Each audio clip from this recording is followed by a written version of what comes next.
প্রিয় বন্ধুরা, আজকের গল্প প্রথম স্ত্রী। ডিভোর্সের ঠিক 4 দিনের মাথায় দ্বিতীয় বিয়ে করল প্রকাশ চক্রবর্তী। ডিভোর্স করতে অবশ্য তেমন ব্যাক পেতে হয়নি, কারণ রুমা কেস খামারি করেনি, খরপোশও চায়নি। প্রকাশ যেদিন রুমাকে পেপারে সই করতে বলেছিল সেদিনই সে মাথা নিচু করে সই করে দেয়, এবং যেদিন ফাইনাল পেপার হাতে পায় সেদিন বিনা বাক্য ব্যয়ে খালি হাতে বাড়ি ছেড়ে চলে যায়। রুমা কারো বিরুদ্ধে কোনো অভিযোগ করেনি, কটু কথা বলেনি, চোখের জল ফেলেনি, শুধু রাস্তায় নেমে বাড়িটির দিকে তাকিয়েছিল অনেকক্ষণ। প্রকাশের প্রথম বিয়ে ভাঙে সন্তান করে। তার মা এই নিয়ে জব্বর বিরক্ত ছিলেন। তিনি মাঝে মাঝে বৌমাকে বংশরক্ষার অজুহাতে অনেক কথা শোনাতেন। ডাক্তার বদ্যি দেখে প্রকাশ যে চেষ্টা করেনি তা কিন্তু নয়। শেষমেশ প্রকাশ একতরফা সিদ্ধান্ত নিয়ে ফেলে, নতুন বিয়ে করলে হয়তো সন্তান হতে পারে এই ভাবনায়। একদিন রাতে সে তার সিদ্ধান্তের কথা রুমাকে জানিয়ে দেয়।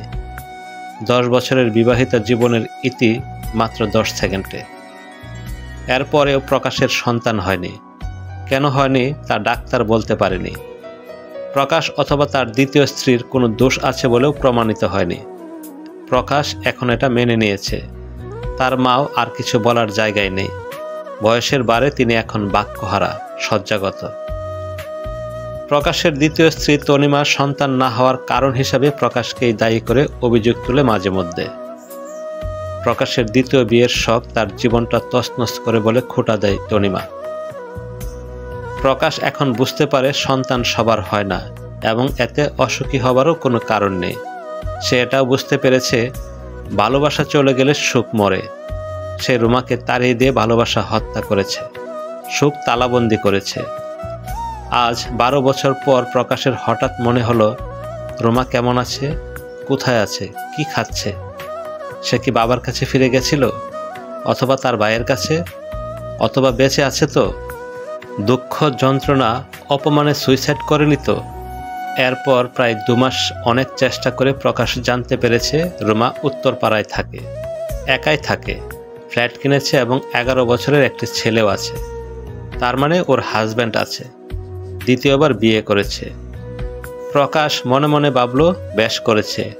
সে যদি দ্বিতীয় বিয়ে করতে পারে, রুমা কেন করবে না? ঠিক করেছে। এর কিছুদিন পর থেকেই প্রকাশের মনে হতে লাগলো রুমার সঙ্গে যদি একবার অন্তত দেখা করা যায়। ভয় বা লজ্জার তো কিছু নেই।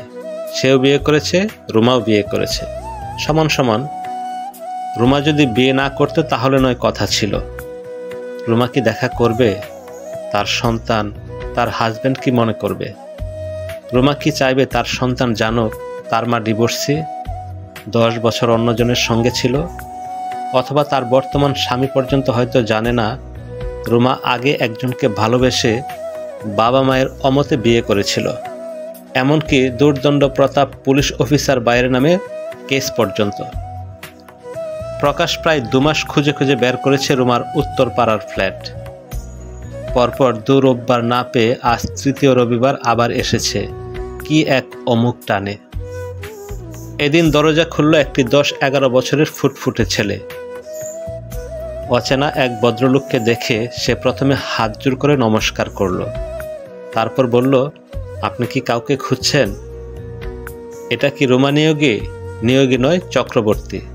রুমা চক্রবর্তীর ফ্ল্যাট? রুমা তোমার কি হয়? মা। আচ্ছা, এটা তাহলে রুমার ছেলে। বাড়ি সুন্দর হয়েছে তো।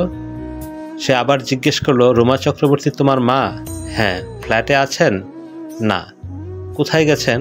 স্কুলে। তোমার মা স্কুলে চাকরি করেন? হ্যাঁ। আজ কি একটা পরীক্ষা আছে। আপনি কি মায়ের বন্ধু? তা বলতে পারো। তাহলে ভেতরে এসে বসুন, মা 5 মিনিটের মধ্যে এসে যাবেন বলে ছেলেটি দরজা ছেড়ে দাঁড়ালো। প্রকাশ ভেতরে ঢুকে ড্রয়িং রুমে এসে অবাক হয়ে গেল। তার কলেজ লাইফের একটি দুষ্প্রাপ্য ছবি সোফার ঠিক উল্টো দিকে টানানো। এই ছবি এখানে এলো কি করে? আশ্চর্য।